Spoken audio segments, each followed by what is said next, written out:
Local programming on KRWG Public Media made possible in part by viewers like you.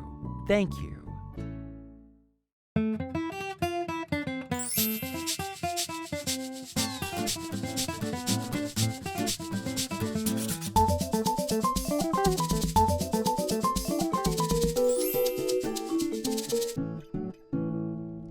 Hello and welcome to Fronteras, A Changing America. I'm Anthony Moreno. Las Cruces artist and author George Mendoza has a new book out, and it has already been nominated for a 2022 Pulitzer Prize in Fiction. Mendoza is also an internationally recognized painter and has competed as a runner in the 1980 and 1984 Paralympic Games. Here to share more about his debut novel, Journey of the Spirit Man, is George Mendoza. George, thank you so much for joining us. Oh yeah, thank you very much for the invite. Well, it's great to have you. I want to start off with the book, your new book, Journey of the Spirit Man. It tells the story of Michael Seymour, a young man in college who is a star athlete. He's popular. He comes from a wealthy background. He seems to kind of have it all going for him. But then all of a sudden, everything changes when he collapses in a race and he finds out he has an incurable disease.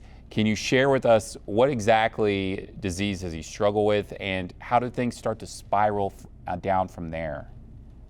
Well, Michael Seymour is an interesting name because Michael is my son. And Seymour is my best friend in Hollywood, Jane Seymour. So I put together Michael Seymour. But he has it all. When I grew up as a kid, I grew up in New York City and then moved to Long Island, New York. And I grew up running on the beach. And it was really like Disneyland for me. And then when I started having trouble with my eyesight, I wound up in New Mexico, which is another paradise. So my books, I've written 30 of them, but the first one has really taken off. Michael's incurable disease, and I don't want to blow the whole story, but it's immortality. He becomes a super Marvel type hero in all the books. I wrote it based on The Wizard of Oz. If you think of Dorothy in Kansas, and then the tornado hits, and she winds up in Oz, and has, she meets the Tin Man, and the Wizard of Oz, and the Scarecrow, and the courageous lion or the cowardly lion. Well, Michael goes through other worlds like that, but all those other worlds are what I would consider to be magic realism.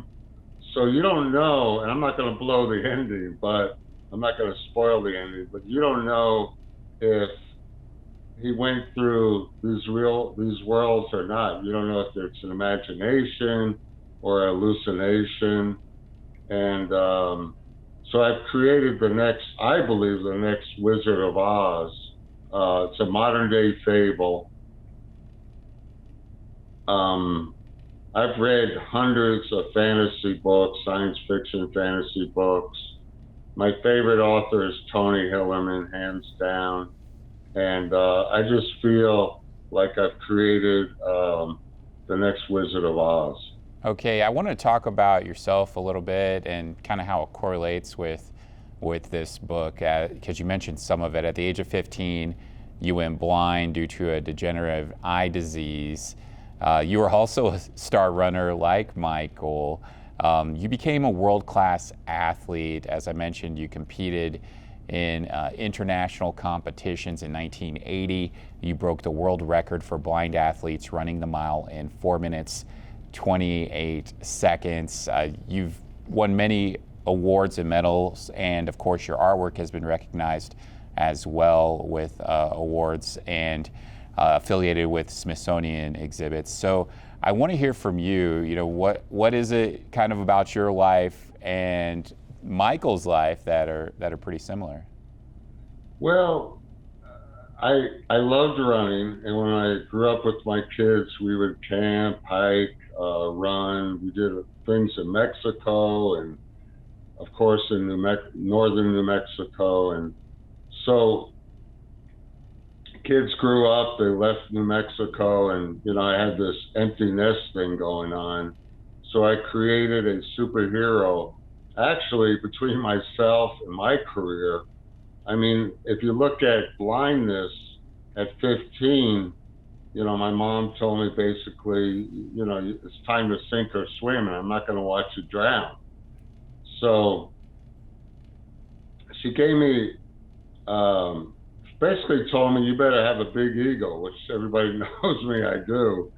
But I've been an overachiever all my life, and that's what I put into Michael. But to get him through the other worlds and learn lessons about love and hate and peace and war and struggle, I had to set him up as this egotistical maniac, super athlete like I was, and then everything has to crash. And I did the opposite with me. Everything crashed at 15. I went blind. I had up my sight until I was 15, and then my whole world crashed. So I had to struggle from the bottom of the well, so to speak, climb all the way up to reach the light. And that's what I did with Michael. I gave him everything, and then I let his whole world crash. And then he had to come back through these other worldly scenarios to learn things about life and struggle and to become a better person in the end. Now, you mentioned that you're an overachiever. You've obviously been gifted athletically. Were you an overachiever before you're diagnosed with your eye disease? No, I really wasn't. I just remember I liked running. I liked swimming, boating with my uncles in New York. But then when I went blind, I had to fill up that world of the emptiness. A lot of people think when you go blind, it's a dark world. My world actually exploded with lights and colors. So I think because I've always been a runner and I like nature and hiking, that the blindness was an excuse. While everybody else was driving a car and driver's ed, I was out here in the Oregons. I mean, I hiked every inch of the Oregons as a kid with my beagle, Sammy. We'd take a backpack and I'd take food for him, and we'd hike, Baylor Pass, go over it. Saw all kinds of weird things at night, made a campfire. And I just liked the adventure. I think it actually increased for me going blind. I remember my mom, when I graduated from the School for the Blind in '73, I brought T.G. Gibbs and Clarence with me to Cruces. And Mom said, here's a bunch of money. I want you guys to hitchhike, take the train, bus, up to Canada and come back and tell me about it. Wow. I mean, who does that? 3 blind guys hitchhiking. We mostly stayed on the train, the Amtrak train. Made it all the way up to Vancouver, Canada, and came back down. So I've lived this huge life of opportunity and adventure. What's been difficult for me is the COVID-19. For 2 years, I haven't traveled. Yeah. There's no art exhibits, no book signings, no motivational talks. So I got stuck here writing more books and promoting Journey to Spearman and, of course, painting. Yeah, you talked about the Oregon Mountains. That's included in this book. Yes. Can you kind of share with us how the Oregon Mountains, this area, is the setting for your stories, and do you draw some inspiration from them? Well, as a kid, I hiked every inch of it. I saw waterfalls, creeks, deer looking at us. My dog ran off a mountain lion or something like that. All I know is a bunch of growling. Wow. Protected me from rattlesnakes. But in 2011, I had a serious hiking accident, and I write about it in the author's note. I fell 30 feet, broke my jawbone, popped out my right ear, came back, broke my left arm in 3 places, fell 30 feet, and the guide I was with and a couple other friends told me that if I didn't stop at this big rock, I would have jumped over the cliff, and that would have been the end of me. Wow. So in that 30 minutes or an hour that I was knocked out cold, I saw an ancient gate in front of me. And in my mind's eye, I got up. I remember I saw blue for the sky, brown for the earth as I was falling. And I walked through this ancient gate. And I turned around, and it was gone. The gate was gone. So from there on in, I have Michael walking through this gate after an accident in the mountains, the Oregon mountains, and he walks through the gate, turns around, and the gate is gone.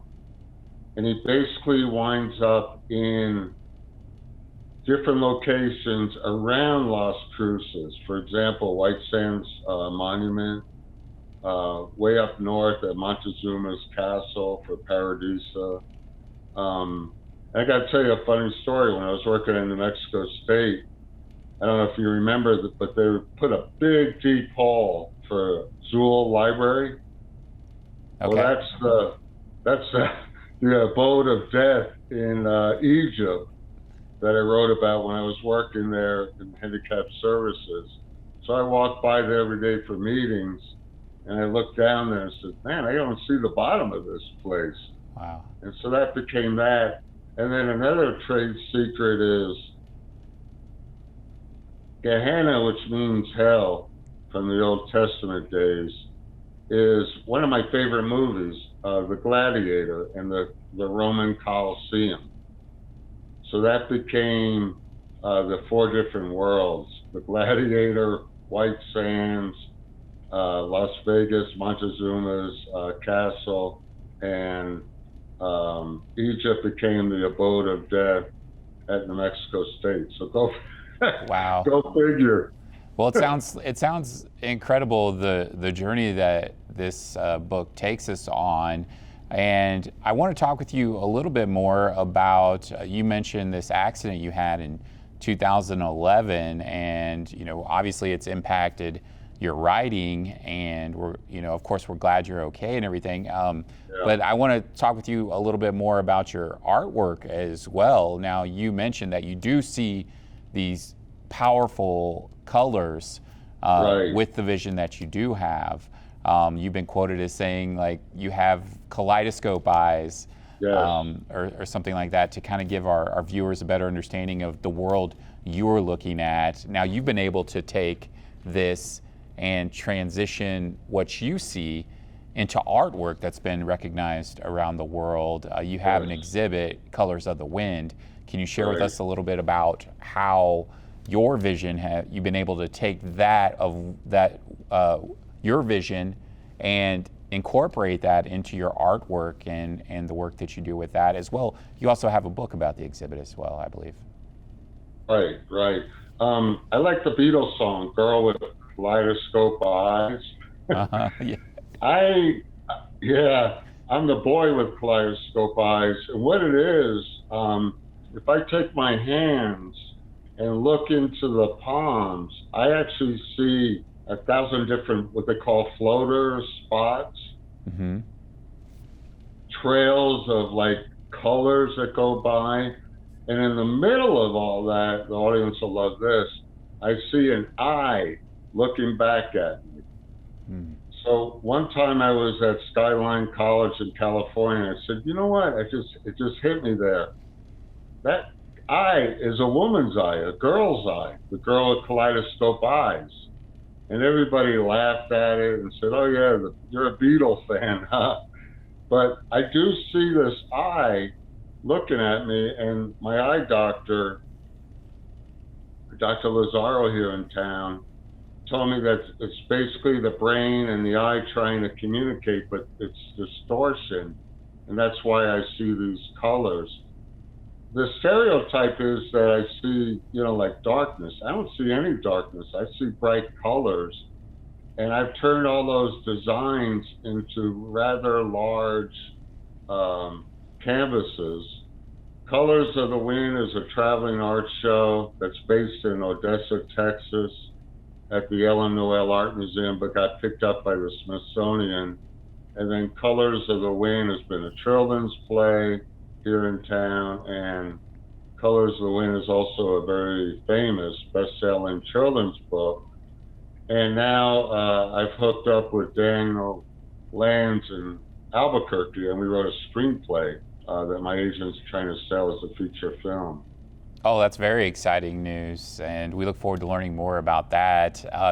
Your story, your life story, has been also captured in a documentary that found a national audience some years ago. I mean, what was it like having your story told to the entire country and world? Well, I actually had two of them, as you know. I did the one with Louis Burke in '85 with Robert Duvall, and Peter Kors up in Colorado funded it. And then I was lucky enough to work with Mark Medoff on Vision of the Soul, the George Mendoza story, and that was all about my artistic years.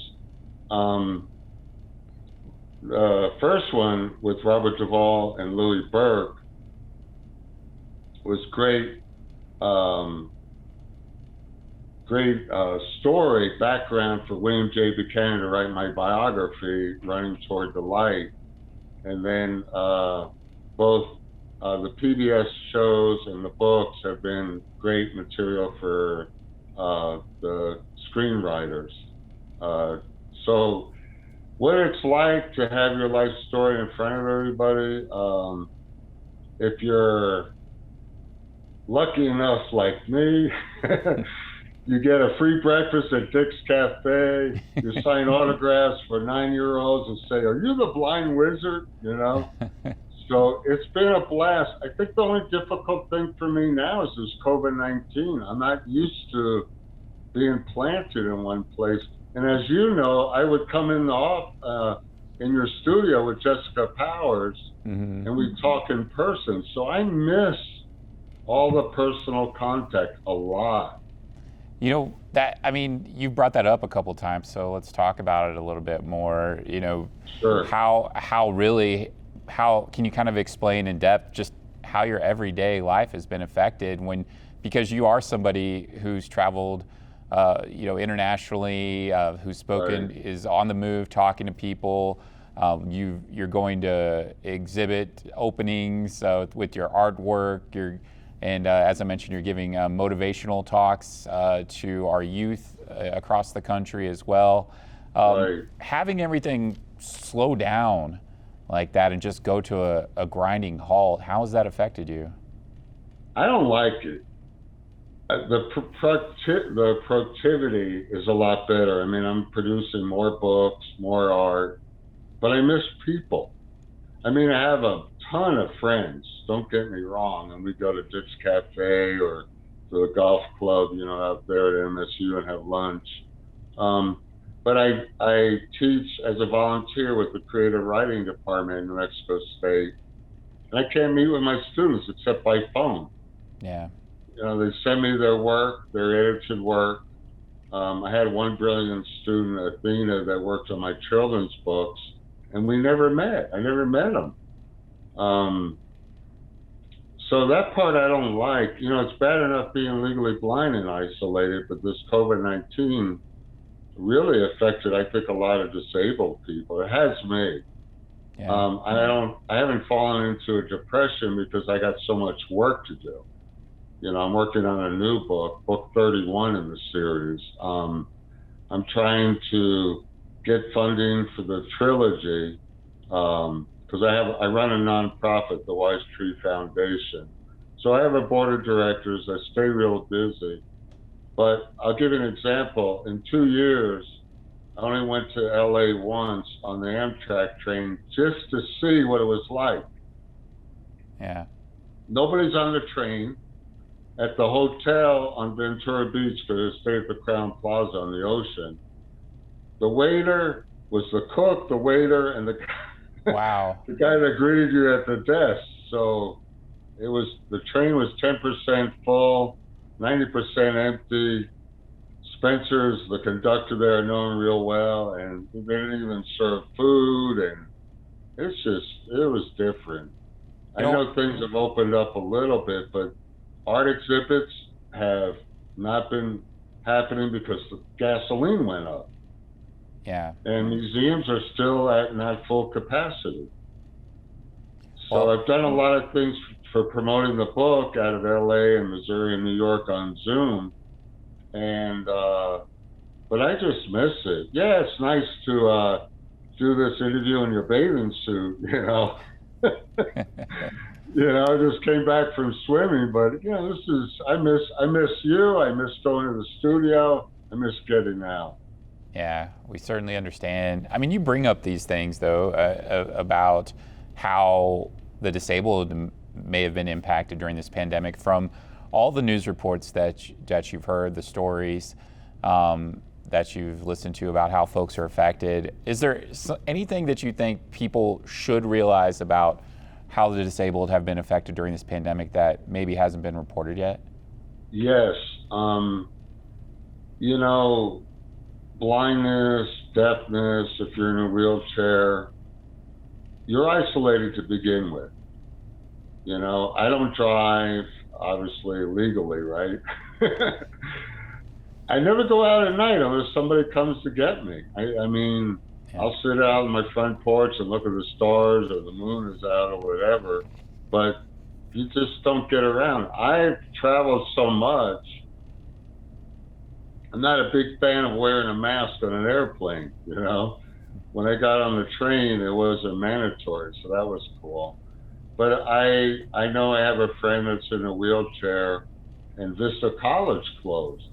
So he was isolated at home, and when Vista College shut down last week, he was really frustrated because he was at least getting out. I don't know if he was doing things on Zoom or he actually went to school, but personally, I've traveled the world twice, up and down the United States, Canada, and Mexico, and this is the first time in 2 years I've been, you know, the economy is shut down, and my business, art exhibits, lectures, you know, PR, all that's shut down personally. Book signings are out the window. Barnes & Nobles has not brought it back yet. I see. Well, we're gonna, you know, stay tuned to see what happens with everything. But I want to get back to the book and sure. Journey of the Spirit Man. Now, this is part of a series, kicks off a series. What can you tell us about where this series is going, so our listener or viewers can understand what exactly is in store for them? Right. I've written all of them, and Shane Inman and Jessica Powers do a final edit. Frank Wyman, my agent, is trying to sell the collection, at least the trilogy. But I would say this, book one starts off in a real place, New Mexico. From book two on, there's a hint of New Mexico, but you're basically thrown into a dream world scenario with monsters and obstacles and demons and big death birds chasing Michael across the wastelands of Shook, which is New Mexico again. All the places in the Southwest. If anybody has read Wizard of Oz, people don't realize there's 14 books. Book two is exactly what I've done in Spirit Man series.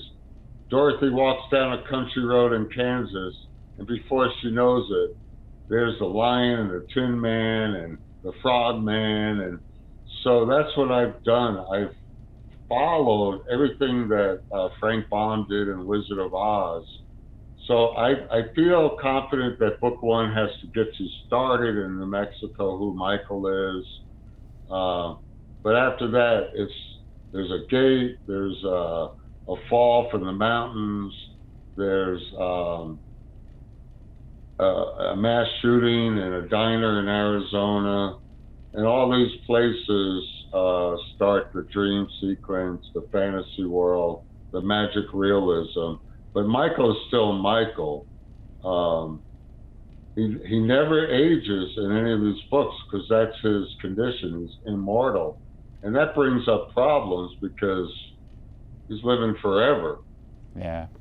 Now, we just have about a minute left on the program, but Sure. I want to ask you, what is it that continues to inspire you to keep being creative and keep producing artwork and keep writing? What is it?